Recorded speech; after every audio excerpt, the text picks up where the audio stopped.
Just the guys talked quite a bit about, just kind of bouncing back from a loss. I know you said, that wasn't, season-ending loss by any means or anything like that, but they seemed really motivated after that. How did you notice that this weekend tonight?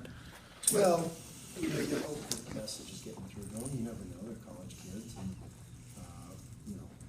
human nature is to make you feel sorry for yourself. Human nature is, well, it's not saying New York State were playing tonight, but that wasn't the focus. The focus was on us. The focus is us improving and us getting better at some of the things we need to get better at. I mean, we have 5 home games left. It's crazy.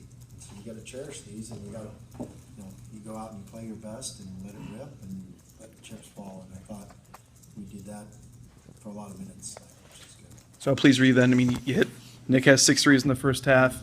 I don't think he had a turnover until 18 minutes into the game. Just those sort of things, just starting out strong. That shows that there's a focus, no question, and we shot well from the free throw line, and we attacked the rim pretty good. We missed some bunnies early that you'd hope you'd make, and that kept things. That's kept it at 13 at halftime. So, but credit to San Jose State, they just keep playing and keep battling, and they got a lot better team. I think we played pretty good tonight, and they caught us on a tough win. You 39 minutes to hit your first 3 the other day. It took you 40 seconds tonight. Yeah. Just knowing how good of a shooting team you were, you just kind of know that it would probably you're not going to go 2 games in a row shooting. Yeah, and that's what I told him before the game is we're not good shooters. We're great shooters, and we're great shooters when we get each other's shots and set it up. Set each other up and pass up the good shot for the great shot, and I thought we did that and had some really good possessions of that tonight. Tico did some nice job, a good job of attacking and then setting some guys up. So there were some really good things tonight, and we needed that. We needed to play well, and we needed to like I said, I'm always harping on how much we can improve, and harping on rebounds, and we put up some good numbers on the boards tonight.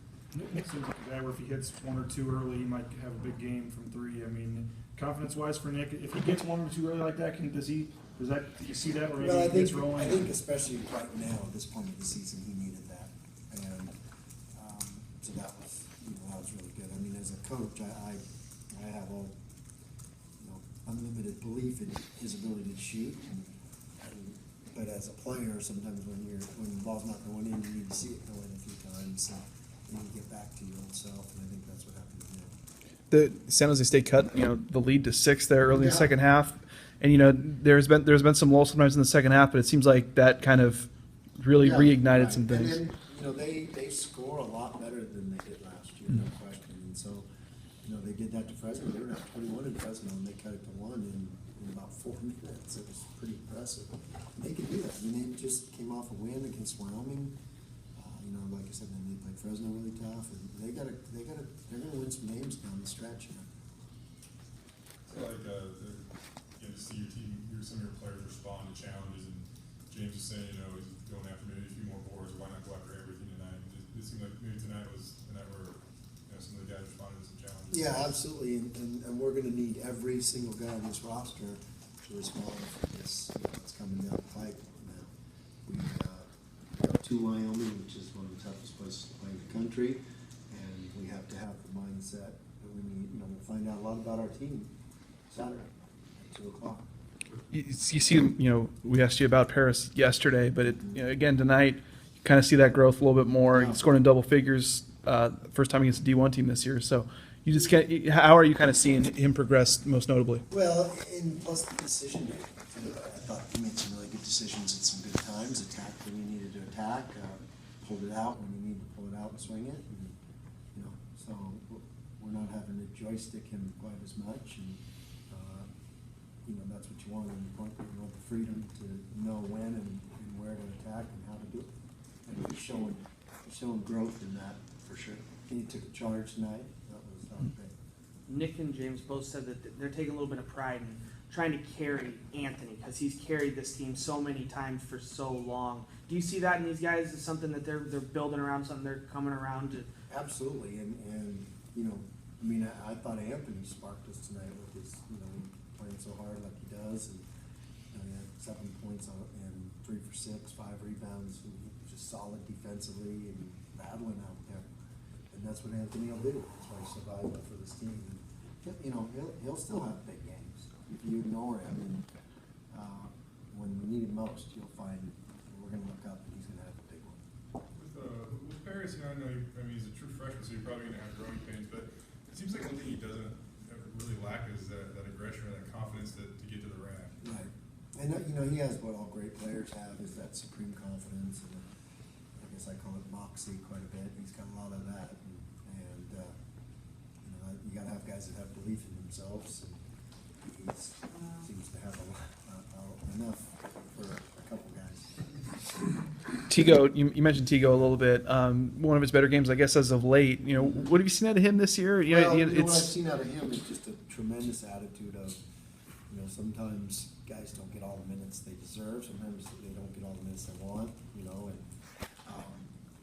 because Mikey's been playing so well, it's been difficult to get Tigo out there as much. And Harris has been playing well too, so got a lot of guys doing their job, and so, but credit to this kid, he just keeps coming, keeps battling, he doesn't drop his head, doesn't feel sorry for himself.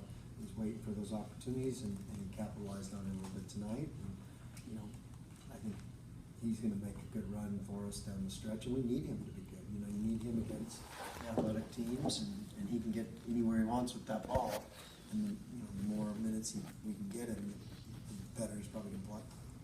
James was talking about a team meeting you guys had on Monday or something where you kind of challenged him a little bit. I mean, was that any different than a normal team meeting? I mean, was there something to that you were trying to get across, or some turning point maybe you think it could be? Or well, we have a lot of talks. I mean, it wasn't like crisis team meeting. I mean, we lost one game after winning 10 straight. It's like the wheels were not off. I mean, but we got high aspirations, and we're not just going to bury our head in the sand. And there's things we have to get better at. If we can, then we can be a great team. And it's the hardest thing, going from being a really good team to a great team, and we can do that if we push it a little bit more harder. Woj real quick.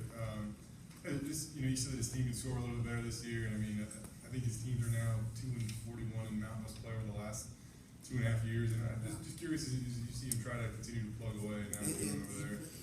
I'll tell you what, this profession is tough enough. I mean, we lost one game in 2 months. And, it was a morgue around here, kind of.